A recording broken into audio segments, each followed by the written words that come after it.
Hey everyone, Gvelis Perry here. And today, we're diving into a survival game, but not the kind you're used to. See, I'm a big fan of survival games. That pressure, limited resources, tight planning, constant risk, I love that stuff.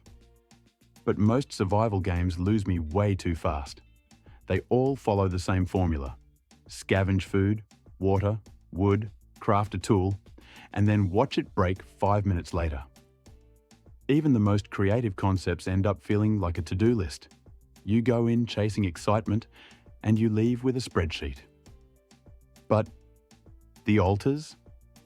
It caught my attention way before launch, because it's not just another survival sim. It's personal, philosophical even, and I've been dying to talk about why it completely caught me off guard. So, grab your tea, your oatmeal, and a couple clones of yourself for company. Let's get into it. Meet Jandolski. Not a hero, not a soldier, definitely not the chosen one. He's a builder, a guy with rough hands, a tired back, and no idea how he ended up in this mess. After a failed landing, Jan finds himself stranded on a dead planet. The rest of the crew? Gone. No way home. And the sun is about to rise, which means radiation will wipe out everything on the surface. There's still hope. An evacuation might be possible, but to reach it, Jan has to rebuild a broken base, solve a corporate mystery, and keep himself alive in a world that wants him dead. The problem? Jan's no scientist. He doesn't know how to operate a mobile station powered by quantum tech. He can hammer a wall. He can fix a generator. That's it. But this planet doesn't care what he can or can't do. Every minute feels like a countdown. Every breath, one step closer to disaster. And that's the setup. You're not some genius engineer. You're just a guy. And in this world, that makes everything harder and way more real.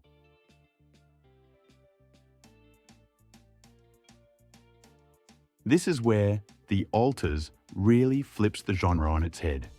You're not just a lone survivor scavenging through a wasteland. You're never truly alone. Jan discovers a strange mineral called rapidium, and thanks to some shady corporate tech, he can use it to grow clones. But here's the twist. These aren't mindless copies. Each one is you, but from a different timeline, a different life choice, a different version of who you could have become. One version stood up to his abusive father and became a mechanic. Another turned inward and became a scientist. There's even one who chose the path of healing, a medic with a heart. They all share your past, but only up to a point. From there, their lives took drastically different paths. And they act like it. They talk differently, think differently. Some will challenge you, others will resent you. Managing them isn't like commanding NPCs. You need to talk, connect, understand what makes them tick. Because if one of them starts to spiral emotionally, everything falls apart.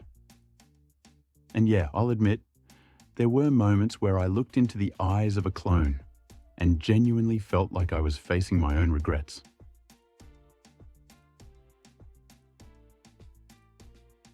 This part hit me the hardest.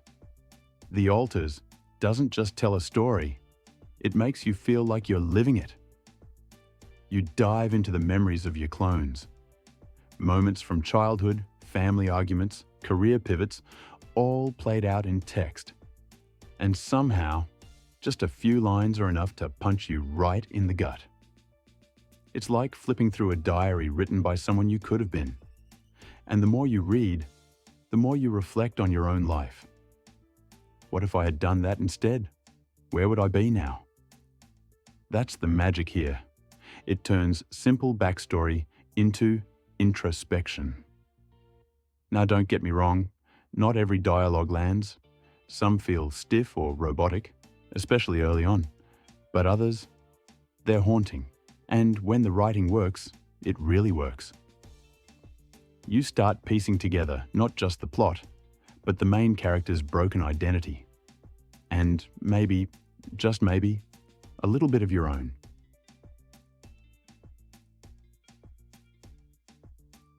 Let's talk gameplay. And I'm telling you now, this isn't your usual survival loop. The Alters plays more like high-stress management than anything else. You're not just surviving, you're juggling 10 systems at once. Each day starts with a plan. Gather resources, upgrade the base, build that next room, keep morale up. Sounds doable, right? Wrong. Time is tight, radiation levels are rising.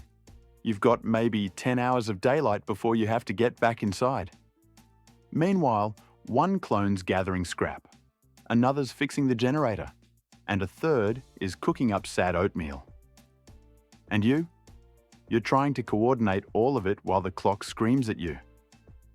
Every action takes time. Building a machine, that's 2 hours. Need healing? Build a med bay, then make a medic. Then go find materials.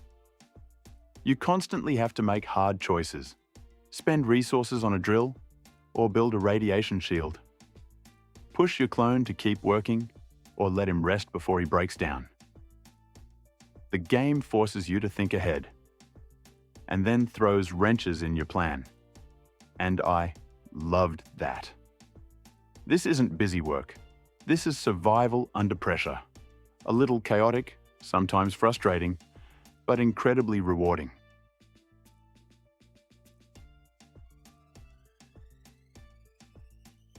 Okay, let's be real. Not everything in The Alters works perfectly. And for me, the weakest part? Exploration. The planet looks fine, but after a few hours, it all blurs together. Same rocky terrain, same color palette. You're walking in circles, hitting dead ends, bumping into areas that need special tools, and getting tired of it real fast. It's not that the world is bad, just that it's not interesting. You're not discovering anything exciting. No mystery, no danger, just another patch of rocks. I found myself constantly thinking, can I just go back to base now and do something fun? Because the real magic happens inside. Talking to clones, upgrading rooms, planning your next move. Not out there wandering. Not poking the same cliff for the third time. That said, even when the outside world gets dull, the emotional world keeps you locked in. You're not exploring just terrain. You're navigating conversations with different versions of yourself. And trust me, that's way more interesting than any pile of rocks.